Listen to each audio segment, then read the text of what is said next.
आंबेडकरी चळवळीला आणि आंबेडकरी तर आपण ही दृश्य पाहतोय, अमरावती मधली ही दृश्य आहेत।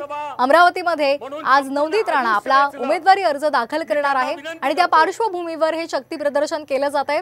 उपमुख्यमंत्री देवेंद्र फडणवीस, चंद्रशेखर बावनकुळे यावेळी उपस्थित आहेत। तर ही थेट दृश्य आपण पाहतोय साम टीव्हीच्या माध्यमातून।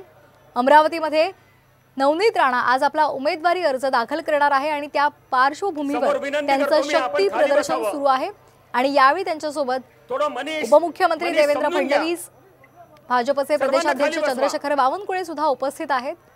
मी जोगेंद्रजी कबाडे सर यांना विनंती करतो, काही दिवसांपूर्वीच नवनीत राणा यांनी स्वाभिमानी पक्षाचा राजीनामा देऊन भाजपमध्ये प्रवेश केला होता आणि त्यांना उमेदवारी सुद्धा जाहीर झालेली आहे।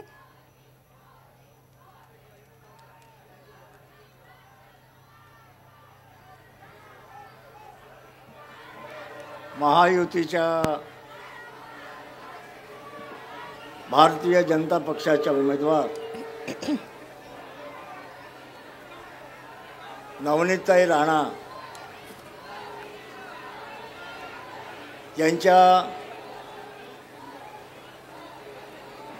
उमेदवारी अर्ज दाखल करण्यासाठी उपस्थित झालेले महाराष्ट्राचे उपमुख्यमंत्री, लोकनेते माननीय देवेंद्र फडणवीस साहेब,